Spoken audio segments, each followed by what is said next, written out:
got a little kid pool in the third row. Oh, how you doing, kid pool? Good to see you. Oh, it's a beautiful day in the neighbor pool. A beautiful day to be Deadpool. It's story time. Story time. Ah. We got any fans of Mr. Rogers out there today? All right. I'm a pretty big fan of Captain America myself. All right, well, good afternoon, everyone. Not gonna say it back, that's a little rude. Oh, thank you so much. Wow, that was so genuine and unprompted. Are you all ready for story time? Well, that's good to hear, because I certainly have a story to tell. Gosh, I love to talk. Today's story is a beloved bedtime classic, mashed up with a very profitable licensing agreement. You guessed it, it's Cinderpool. Ah, I got some fans of Cinderpool out there, huh? No spoilers for the rest of our friends here. Wow, now I can see all of your beautiful, shining faces. Well, that doesn't work. Okay. Let's see if we can find the opening word, shall we? Look how cute these pictures are, by the way. Look at Dogpool. Cute as Mary Poppins. Oh, thank you for clapping. I scribbled these myself. Once upon a time. You know what? It just feels wrong when I'm doing it with myself. Why don't we all say it together, shall we? 1, 2, 3. Once upon a time. See, wasn't that fun and interactive? Well, anyway, upon that time, once, Cinderpool lived in a big mansion with his shiny-headed step-professor and a bunch of hideous step-mutants. The biggest one, Colossus, was always making up stupid rules that no one cared about. Like, please stop labeling other people's food in the fridge with your own initials. And for the love of Feige, stop hanging your underwear from the ceiling fan. How else am I supposed to air it out? Well, anyway, the other main step mutant, Negasonic Teenage Warhead, such a cool name, was always just texting and rolling her eyes.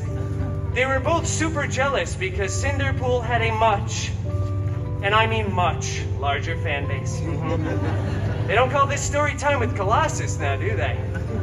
One day, an expendable non-union extra came running across the mansion grounds, screaming, King Thanos was planning the biggest battle of Phase 3. The last truly relevant phase. Cinderpool desperately wanted to go to this big battle, but Colossus said, no. Too dangerous. Cinderpool don't know how to be part of team. And then Colossus ripped up Cinderpool's nicest costume before Negasonic Teenage Warhead, again, such a cool name, made it explode into 1,000,000 pieces with her mind powers. And then popped her gum. Ah, oh, so Gen Z. On fleek, Sigma, no cap. Cinderpool was very bummed and felt very vulnerable and exposed.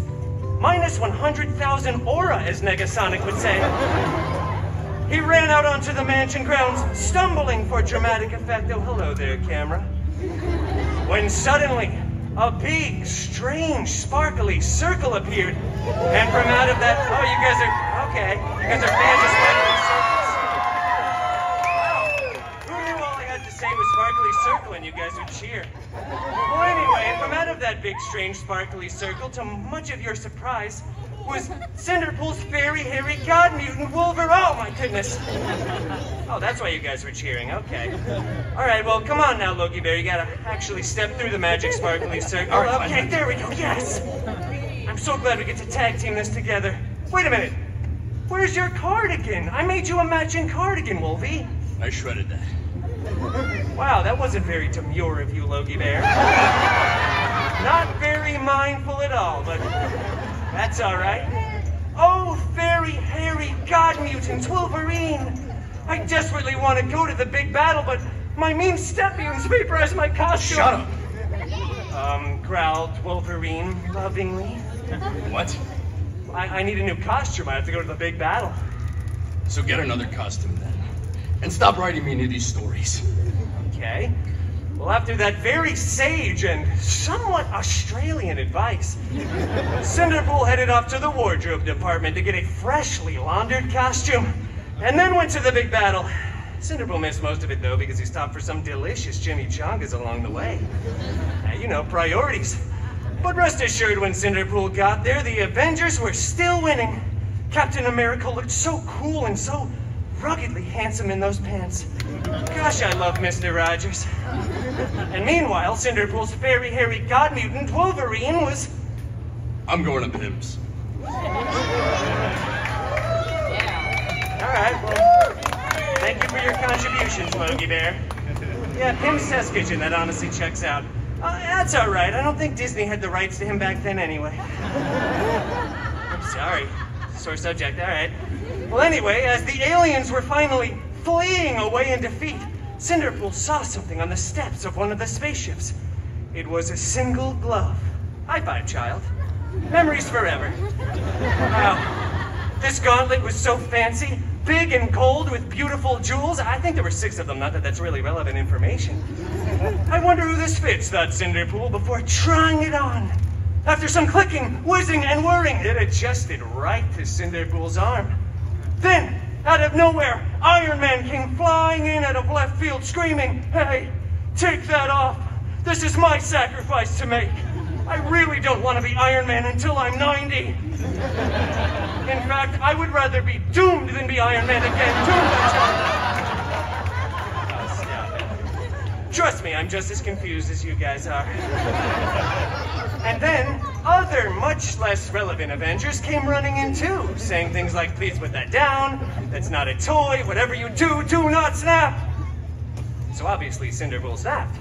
Oh, Cinderpool snapped a bunch, both physically and mentally. And then the weirdest thing happened. It was probably unrelated to Cinderpool's actions, but half of everyone kept disappearing, and then reappearing, and then disappearing again. So many people were crying. Tony said "I love you" like 3,000 times, which is kind of weird. But eventually everyone did come back. Except for those that text and call during a movie theater experience. We didn't want them back. But everyone else did. Yeah.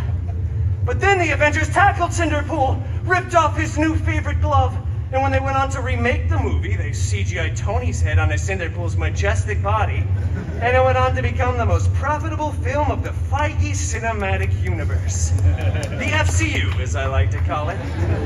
I know, I'm still workshopping that acronym. I feel like there's just one too many letters.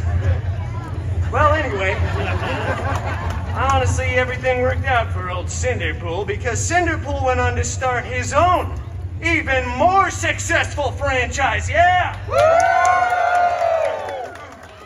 Yeah, it was so successful, in fact, that Cinderpool was eventually invited to be part of the Avengers Endgame 2, Electric Boogaloo. Yeah, in theaters at some unannounced point. Well, that's the end. Game, if you will. All right, got a few fans of puns out there. That's great to hear. Well, thank you all for coming to another illustrious story time with your new favorite Disney princess, Deadpool.